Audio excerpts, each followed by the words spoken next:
ये बात सुनेंगे विधायक जी तो कहेंगे कि उनको टीना का चश्मा लगाने का जरूरत पड़ जाएगा। हाँ, एगो नया पर अभी टिटिमा चालू किए हैं, घूम घूम के केवल शिलान्यास कर रहे हैं, बोर्ड बनवा लिए हैं 200-400। उस विधानसभा से एगो नचनिया के विधायक था वहां पर, विधानसभा को भेजा जाता है कुर्सी फेंका फेंकल करने के लिए कि हमारे मुद्दा को उठाने के लिए। आज तक उन्होंने सदन में आवाज नहीं उठाया है। मतलब लोगों की आंखें तरस जाती है कि हमारा विधायक कभी हमारे सामने आए। सिवान जिले के बड़हरिया विधानसभा क्षेत्र से राहुल कुशवाहा उर्फ राहुल भाई की खूब चर्चा है।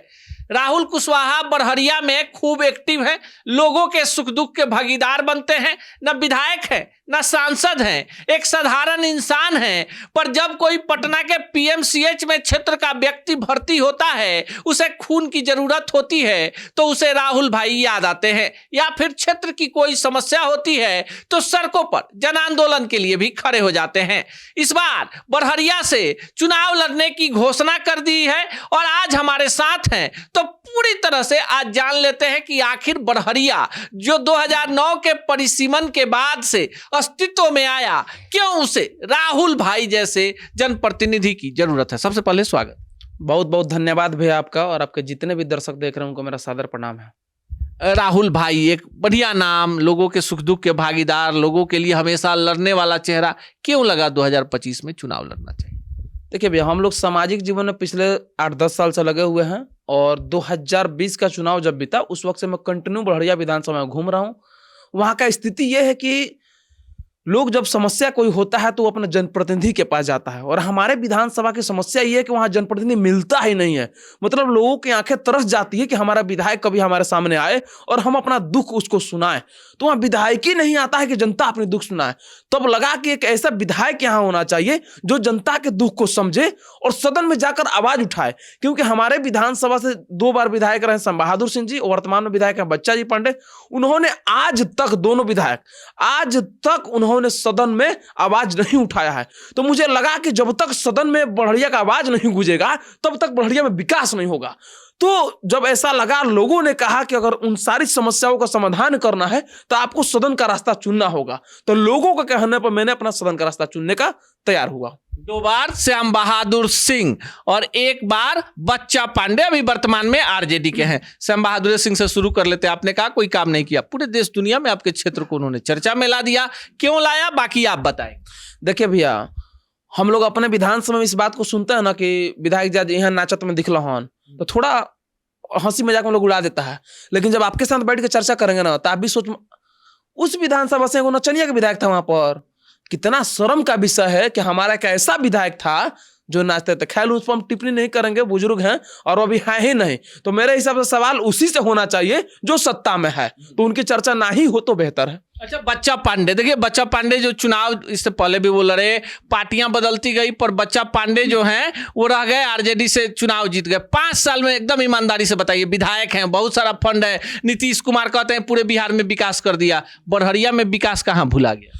अगर माननीय आदरणीय श्रीमान बच्चा जी पांडे अपना 4 काम कोई प्रमुख गिनवा दे तो मैं चुनाव नहीं लड़ूंगा। काम तो बहुत दूर की बात है, आप बड़हरिया में जाइए और सिंगल व्यक्ति बोल दे कि विधायक जी हमेशा जनता के बीच रहे हैं, हमारे सुख दुख में आए हैं, शादी विवाह छोड़कर अन्यथा किसी काम के लिए आए हैं, तो मैं चुनाव नहीं लड़ूंगा। ऑन कैमरा बोल रहा हूं। विधायक का दर्शन ही नहीं होता है क्षेत्र में कि लोग अपनी समस्या सुनाए। काम तो बहुत दूर की बात है। हाँ, एगो नया पर अभी टिटिमा चालू किए हैं, घूम घूम के केवल शिलान्यास कर रहे हैं, बोर्ड बनवा लिए हैं 200-400, हर गाँव में जाकर केवल शिलान्यास कर रहे हैं। उनको भी पता है कि 10-15 दिन में आचार संहिता लग जाएगा तो ऐसा ही काम रुक जाएगा। जनता को लॉलीपॉप दे देंगे कि आचार संहिता लागल बा तो काम रुका है, आचार संहिता खत्म होगा तो काम होगा। तो बस एक झुंझुना और लॉलीपॉप देने के लिए चुनाव का वक्त आ गए हैं। लेकिन बच्चा जी पांडे कहते हैं कि भाई हम बड़ी साफ सुथरा छवि के आदमी हैं, हम एको को न्योता नहीं छोड़ते हैं क्षेत्र का, इस पर क्या कहेंगे? जो क्षेत्र की जनता होती है, आपको शादी ब्याह में और कजिया में खाने के लिए विधायक बनाती है क्या? तो आप ऐसा ही खा सकते हैं, ऐसा ही घूम सकते हैं। क्या जरूरत है विधानसभा बनने का? झुंझुना लेकर क्या जरूरत है जाकर कौआ उठ खेलने लगा विधानसभा में? विधानसभा को भेजा जाता है कुर्सी फेंका फेंकल करने के लिए कि हमारे मुद्दा को उठाने के लिए। आज तक इन नेता सब विधानसभा मुद्दा उठाया ही नहीं है कि कुछ काम हो। बस यहाँ पर मीडियाबाजी करके ये उसको आरोप, ये उसको आरोप, बस आरोप और प्रत्यारोप लगाने में 5 साल लोग बिता देता है और क्षेत्र में कुछ काम, मतलब 0 काम नहीं किए हैं। मैं बोलूंगा तो हो सकता है ये गलत हो, मैं एक प्रत्याशी हूं तो उनको लगेगा कि मैं गलत ही बोल रहा हूँ। ये बात सुनेंगे विधायक जी तो कहेंगे कि उनको टीना का चश्मा लगाने का जरूरत पड़ जाएगा।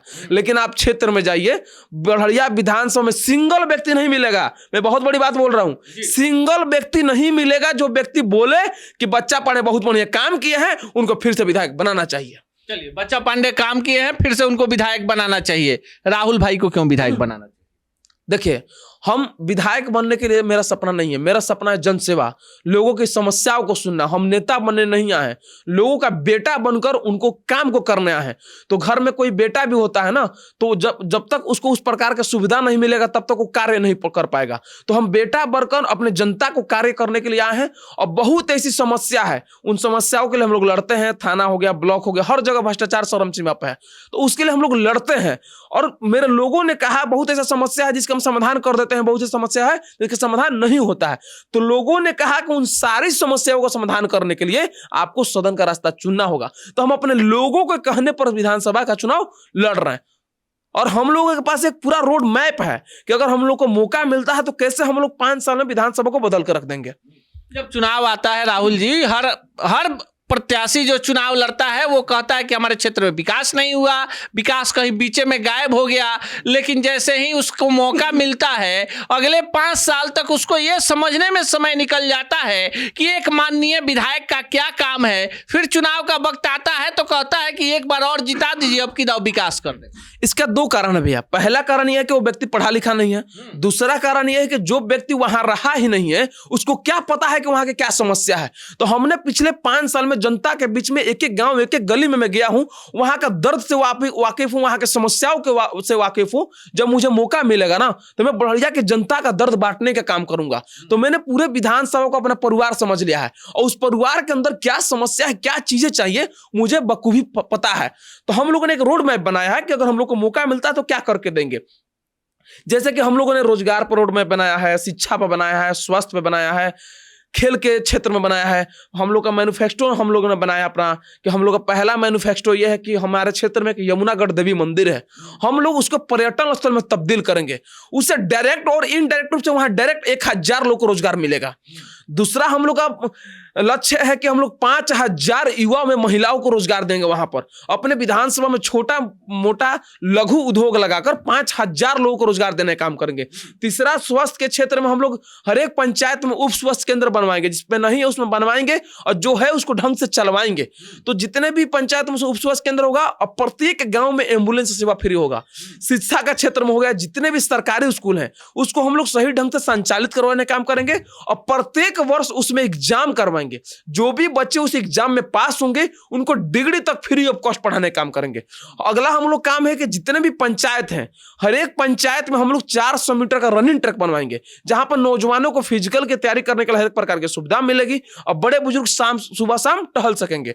हम लोग ब्लॉक स्तर पर 2 किसानों के लिए परीक्षण केंद्र खोलेंगे, जहां से उनको खेती करने के लिए हर एक प्रकार की सुविधा दी जाएगी। आप जाइए किसी भी गांव में, आज देखिए खाद के लिए, बीज के लिए, यूरिया के लिए, डाई के लिए लोग दर-दर की ठोकर खा रहे हैं, मिल नहीं रहा है। तो इन सारी चीजों के लिए प्रॉपर वहां व्यवस्था होगी।